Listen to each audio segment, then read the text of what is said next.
Radio UBA 87.9. Conectada con vos.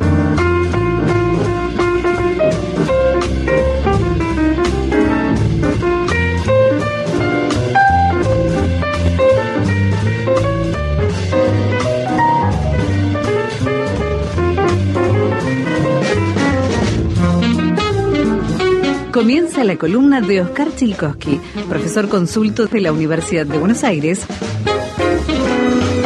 Y sus peripecias jazzísticas o musicales, porque las peripecias de Oscar Chilkowski exceden ampliamente el margen del jazz. Buenas tardes, doctor. Buenas tardes, Mariana, gusto en saludarte. Me siento muy feliz porque estoy propiciando una entrevista con un amigo, Carlos Álvarez, que conocí tocando jazz, muchos años siendo integrante del trío de Jorge Navarro, con el que tocó 3 veces en el Teatro Colón, con la Filarmónica.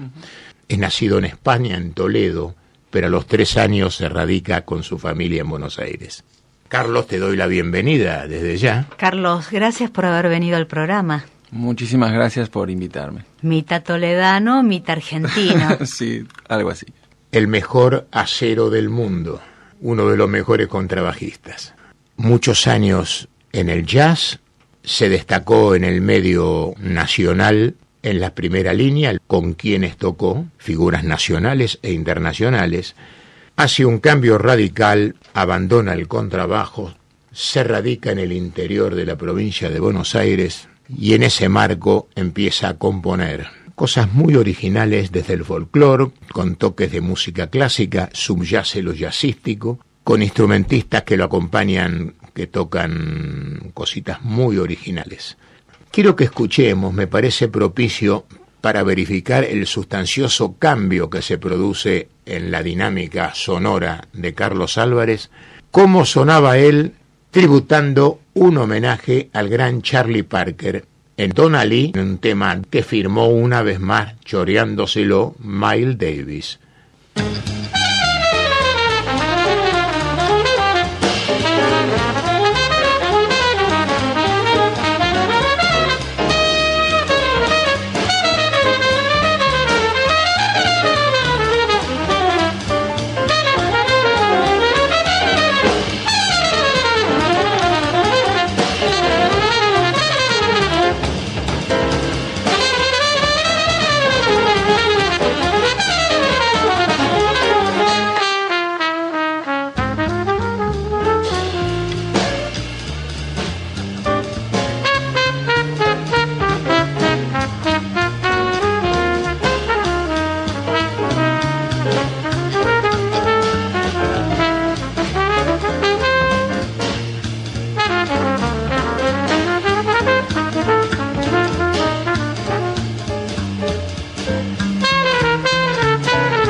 recuerdo inolvidable, Carlos, de un recital al que asistí. ¿En dónde? En Notorious. Ajá.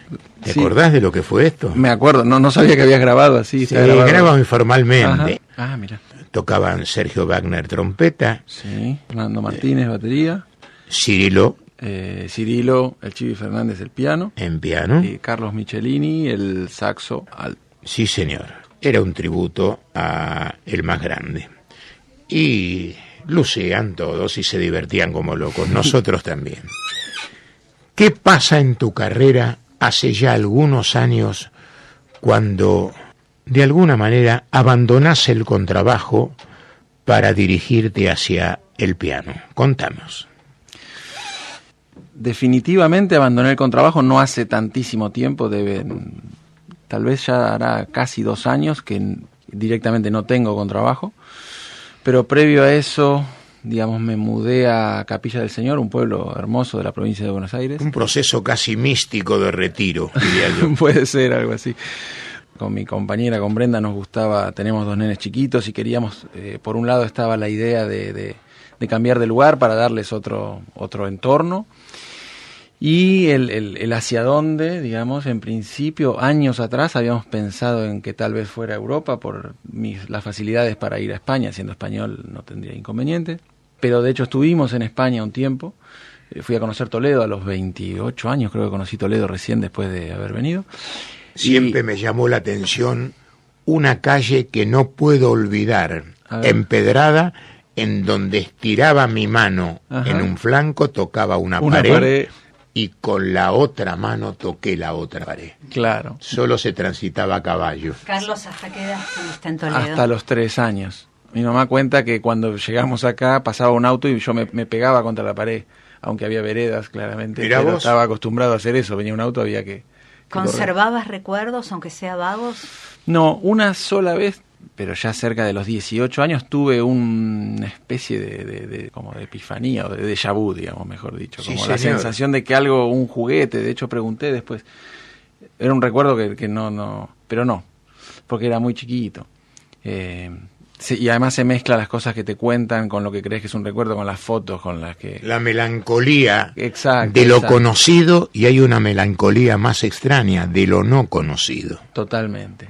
Sí, de hecho, lo que sí sé y sí me acuerdo es que, y me acuerdo de la sensación, por lo cual algo de esto estaba impregnado, y es que nunca me gustó a mí, los edificios nunca me gustaron, siempre me chocó. Yo le decía a mi mamá que iba a agarrar una masa y iba a romper todo, porque se ve que con el tiempo, de hecho, cuando me mudé a vivir acá, al tiempo, digo, claro, me di cuenta que Toledo era un pueblito, que de alguna manera mi desconcierto en la ciudad por ahí, o esa sensación de que siempre se me venía encima o de lugar ajeno, y también el hecho de ser español y yo no tenía el documento argentino, o sea, sí el documento nacionalizado, digamos, pero no votaba, había cosas, después por el tema de la colimba no hice la doble ciudadanía, de alguna manera también siempre sentía que mi paradero todavía estaba abierto, como que estaba acá por una cuestión particular, pero...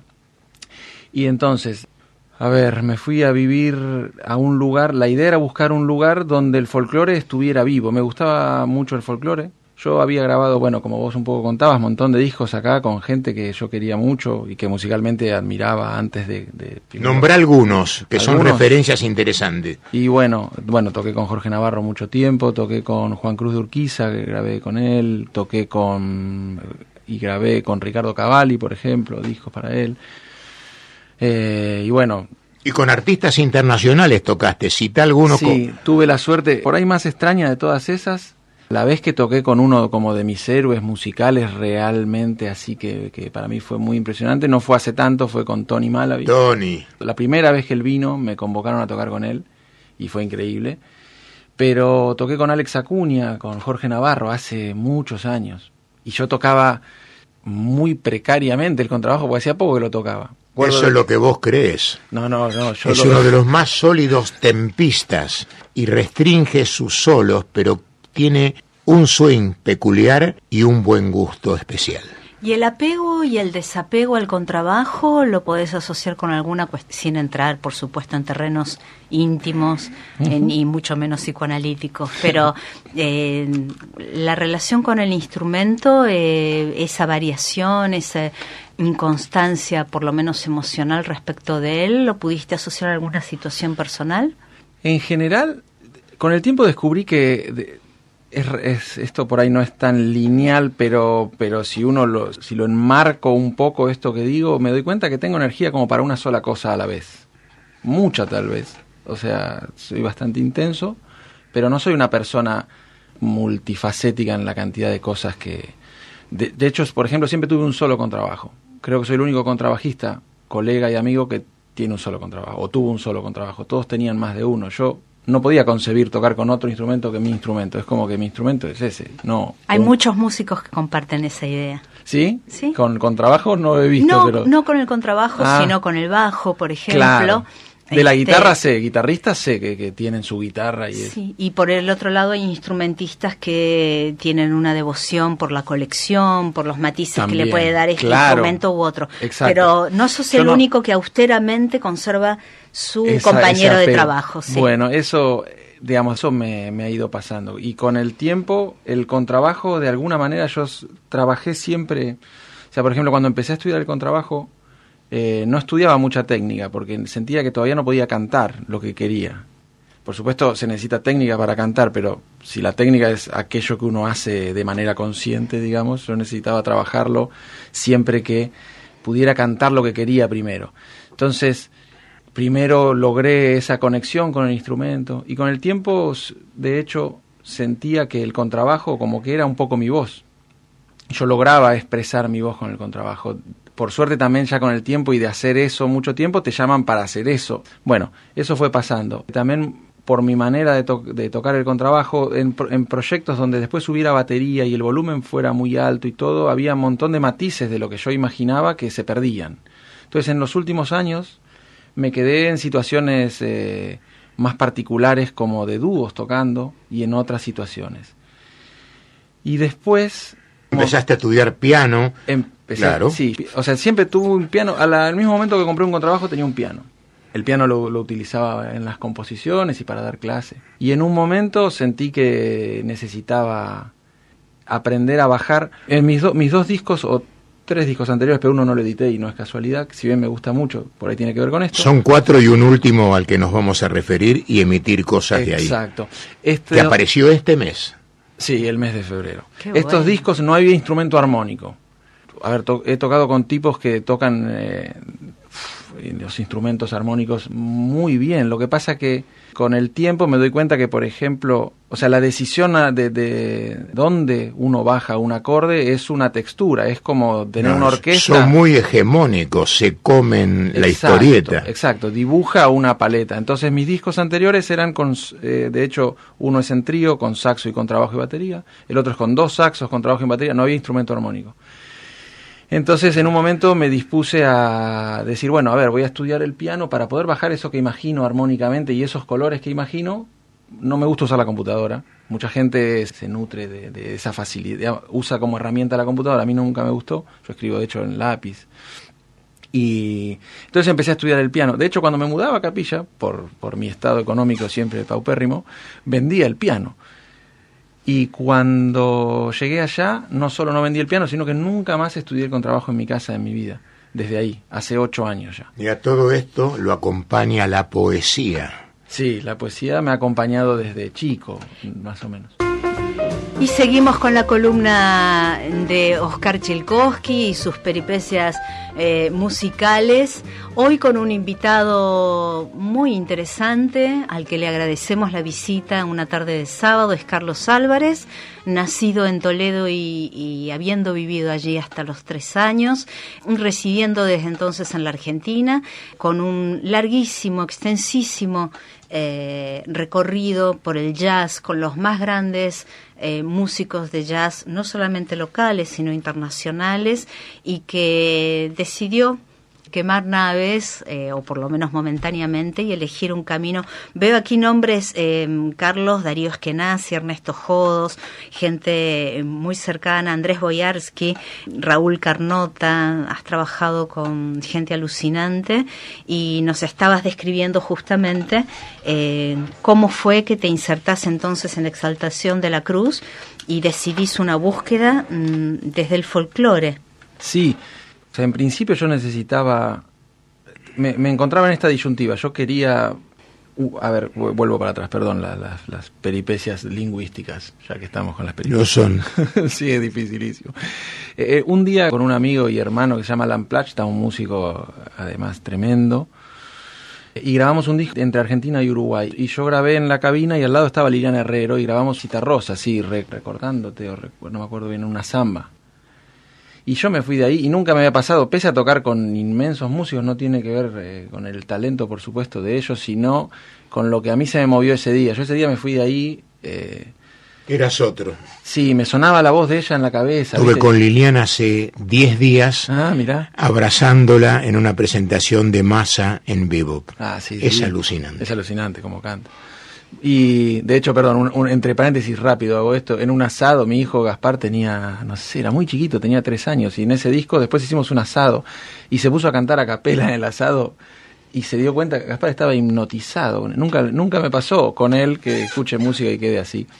Bueno, entonces sabía que quería como empaparme del folclore, pero no tenía paciencia otra vez para hacer todo lo que hice con el jazz. Yo he tocado en 1000 formas de jazz también distintas. Hoy, recién fuera de aire, Oscar te contaba que yo tocaba free y, digamos, de alguna u otra manera toqué todas las vertientes del jazz, digamos. Bop, swing, tradicional, todo. Sí, he más o menos trabajado y compartido situaciones musicales de todos esos tipos y no tenía ya por ahí paciencia y también y por la edad para ponerme a transitar todo eso en el folclore. Entonces, de alguna manera, también coincide con que, mismo con respecto a la armonía, por ahí preguntar cosas con respecto a la armonía y que las soluciones o las respuestas nunca me satisfacían. Entonces me decidí a malinterpretar todo, básicamente. Y dije, bueno, voy a malinterpretar la armonía a mi manera, voy a malinterpretar.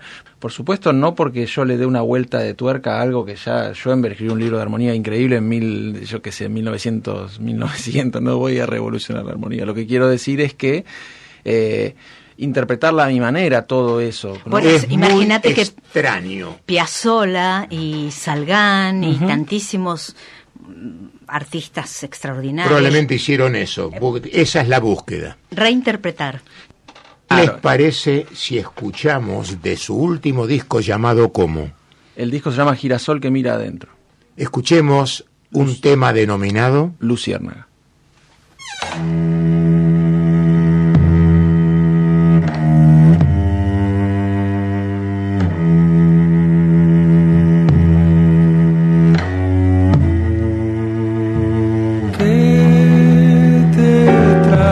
Con tu luz, pequeña en la sombra eterna, sutil llovina en la noche, de brillante historia vieja, sutil llovina en la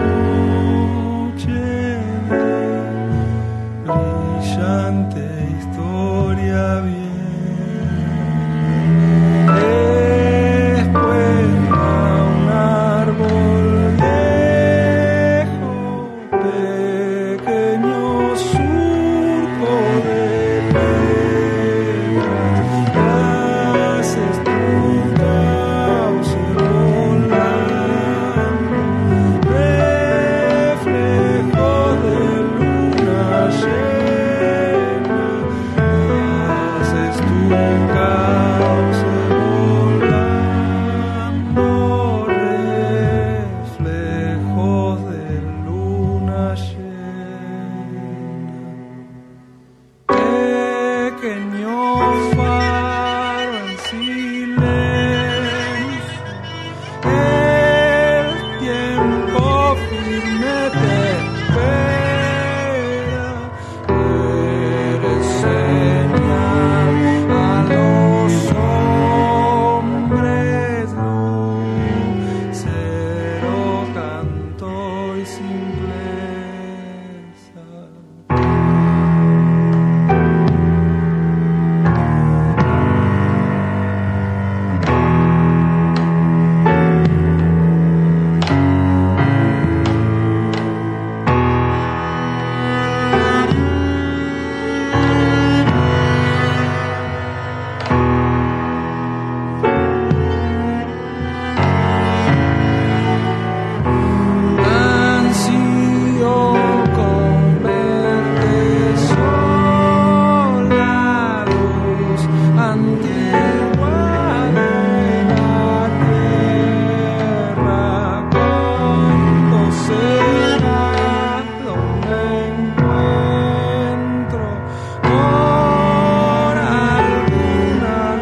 divinura y extrañeza tu obra, Carlos Álvarez. Estaba pensando, se me antojaba pensar, porque nunca hay que arrogarse la voz de los que no están. A Leda Valladares me parece que le hubiese Claro, roto Leda, el valero. Muchísimas gracias. Leda y María Elena Walsh es un enfoque muy, muy original, con recuerdos ancestrales que vos desconocés porque tenés otro origen, Claro. pero te sumergiste en zona folclórica, eso es muy valorable.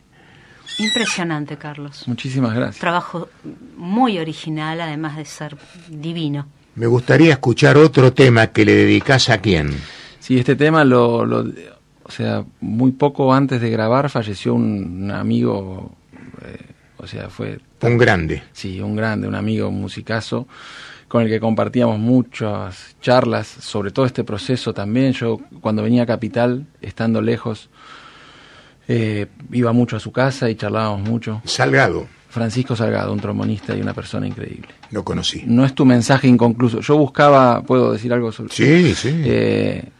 o sea, sabía que el tema era para él, había aparecido la primera parte. El tema es bastante cíclico y va como mutando al final, pero hay como una especie de situación circular. En mi primer disco yo escribí un tema para mi papá que había fallecido, por ejemplo.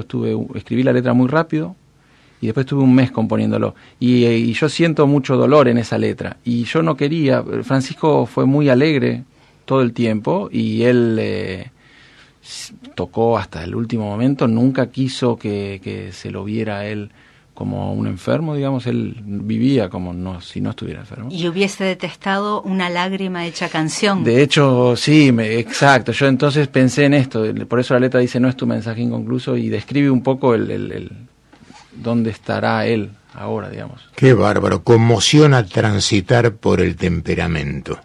Ajá. Y llevarlo a lo musical es especial. Escuchemos.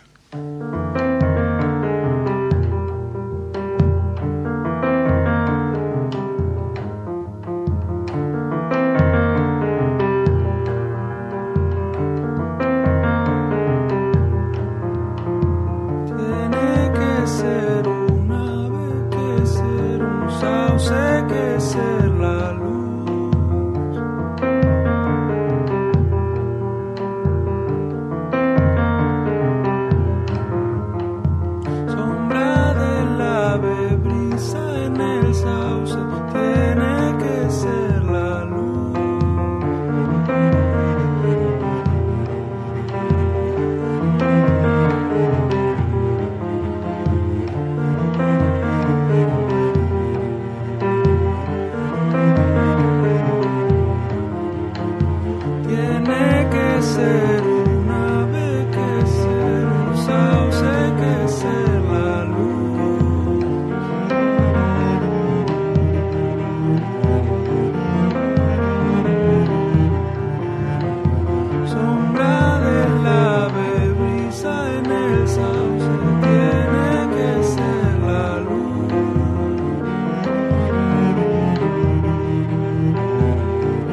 llena de climas, de sutilezas, de velocidades internas y externas.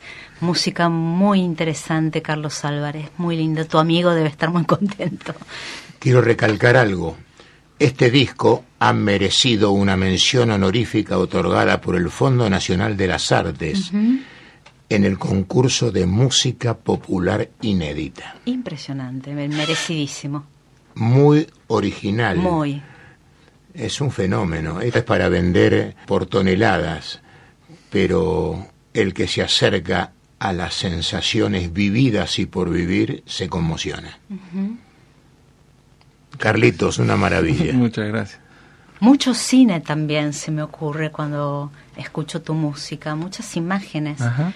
Creo que sería una música muy adecuada para acompañar algunos trances audiovisuales interesantes. Puede ser, sí. ¿Nunca registraste audiovisualmente, digo, con el formato de una nueva recreación en tu música? No. No lo... ¿Nadie te lo propuso tampoco? ¿Nadie te dijo, por favor, déjame? No, tan así, no. Tu expresión como poeta y dibujante, ¿cómo se moviliza?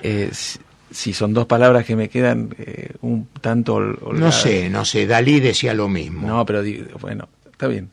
No, el dibujo me gustó, la verdad que para el disco, en el primer disco que había hecho, donde escribí ese tema para mi papá, también había dibujado, había puesto dibujos de cuando era más chico también. Siempre dibujé y me gustó mucho. Nunca me interesó estudiar dibujo, un poco porque esto que decía, de tener energía para una cosa, no sé hacer las cosas despacito cuando las hago. Entonces una manera de ser libre dibujando era no pensar nunca pensé en cómo se dibuja. Entonces lo único que siento es que mis dibujos son propios, pero no me considero dibujante ni de cerca.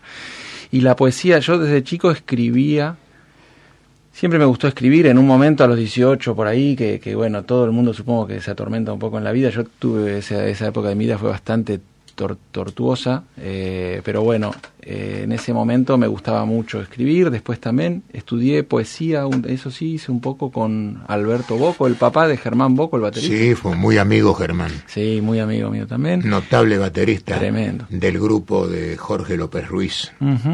El papá de él, un gran poeta. Gran cocinero, Bocco. Germán tiene un canal de cocina totalmente. Y bueno, siempre me gustó y ahí empecé a escribir, y en un momento, de hecho, bastante de joven, pensaba que dejé un poco de leer y de escribir poesía intensamente porque le peleaba a lo otro, digamos. En un momento estaba leyendo a los grandes poetas y esa oscuridad de algunos, no todos son oscuros, pero a mí me tira un poco la oscuridad, y entonces leyendo a Rimbaud, leyendo esas cosas, me di cuenta que también eso me llevaba por un camino que estaba bueno, pero yo estaba necesitando iluminar un poco otras cosas, y además la música me tiraba más.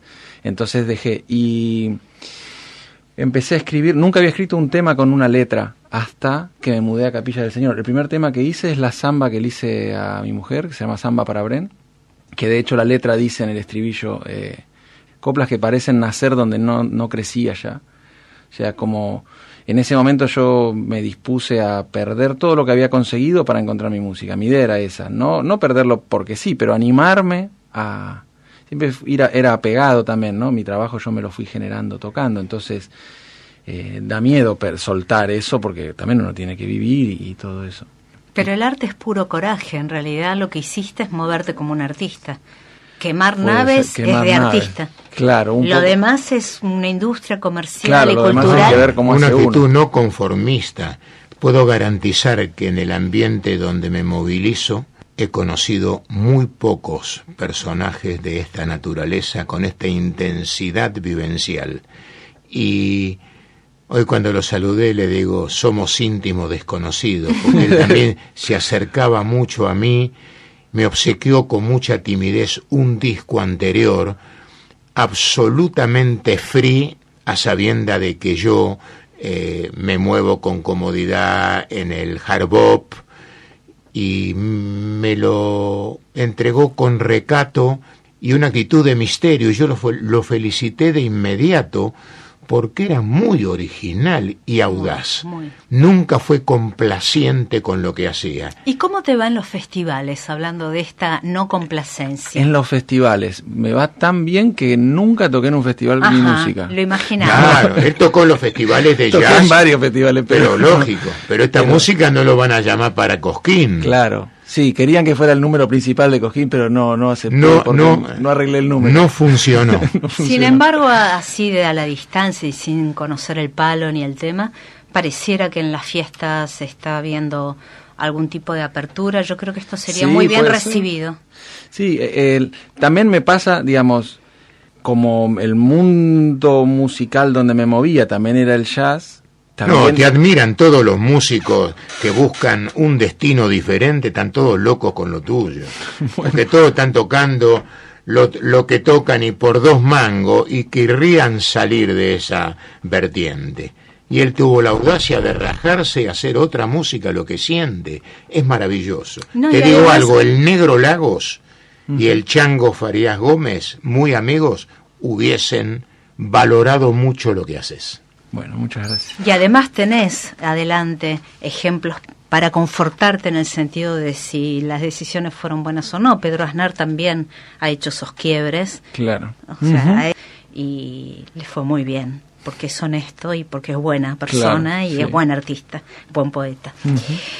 Qué placer haber conocido a Carlos, Oscar. Qué Da buena idea gusto estar tuviste. con él porque tiene una transparencia que transfiere. Es un docente acreditado, da clase en la Escuela de Arte de San Antonio de Areca en la provincia de Buenos Aires de piano y producción musical. Y docencia es transferencia. Y cuando vos tocas, cantás, componés, interpretás, estás dando un cacho de vos. Para quien haya escuchado estas musiquitas y haya quedado anonadado, Sí. ¿Cómo te manejas con las redes sociales? ¿Dónde se te encuentra? ¿Dónde se te conocen los pasos próximos? Bien, vamos a presentar el disco el 10 de abril en vinilo. Muy bien. Ahora me gustaría, no me dejen olvidarme, quiero Nombrar los músicos del disco. Pero le contesto primero. Hice un Facebook, yo tenía ya un Facebook, está en Instagram también. Instagram creo que es Carlos Álvarez Músico. En el Club del Disco, en realidad una muy buena manera de acceder es desde el Club del Disco. Muy bien. Porque ellos tienen todo ahí subido, de hecho ellos me ayudan bastante con Bien. eso. La verdad es que trabajan, es impecable lo que han hecho y lo que hacen y cómo se lo toman. Conozco a esa gente muy seria. Impecable, honestamente. Me sorprenden día a día. Entonces, la fecha de abril es Es el 10 de abril en vinilo. Y bueno, vamos a tocar, cuento un poco de los músicos. Tocan cello, Emma Chacón Oribe, es una chelista, que es de Mar del Plata y está viviendo acá en Buenos Aires, y su compañero, que toca la viola. Emma tocaba, antes de este proyecto armé un proyecto anterior, que era medio un híbrido entre jazz y esto, porque estaba empezando a escribir, que tocamos en Radio Nacional, en el auditorio. La que estaba en ese grupo era ella tocando el cello, y después había Pablo Moser tocaba el saxo y Nico Policer tocaba la batería, era un más jazzero el proyecto.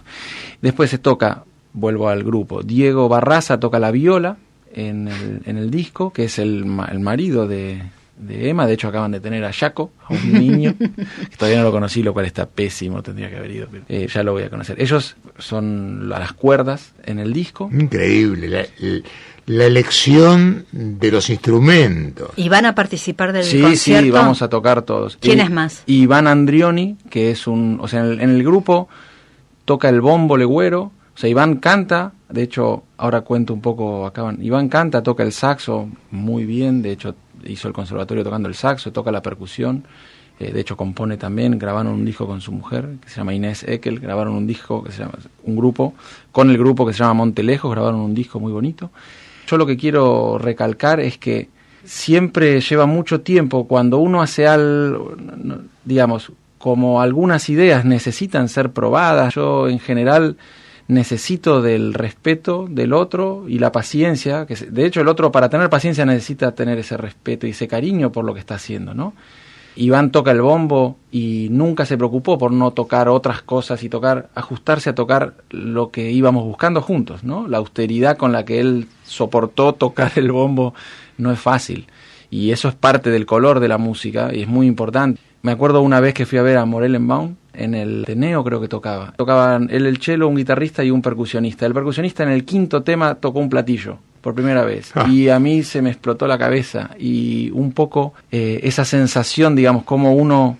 Austeridad, y cuando el otro hace silencio o toca bajito, uno tiene que predisponerse a escuchar, ¿no? Escuchar el silencio. Escuchar el silencio, exactamente. Eso lo pude trabajar muchísimo y creo que nos hemos acercado mucho a la idea por el trabajo de ellos y la búsqueda que ellos tomaron como completamente personal. Así que estoy súper agradecido. Y Diego y Emma tienen un grupo también que se llama Dúo Polaris, que también grabaron. No sé dónde se busca eso, bueno, ahí la gente sabe más fácil. Bueno, algún día los recibiremos aquí en el programa. No. Oscar Chilkowski los traerá a los Polaris. Carlos Álvarez, ha sido un gusto conocerte. Muchísimas gracias. No solamente a través de tu obra, sino de tus reflexiones, que son muy honestas y se advierte con mucha facilidad. Y qué decirte, profesor Chilkowski, que traes estas gemas que encontrás por allí. Así es, gemas engarzadas en platino. Gracias, Oscar. Hasta tu columna del sábado próximo. Viva la música. Viva la música, pero viva el jazz.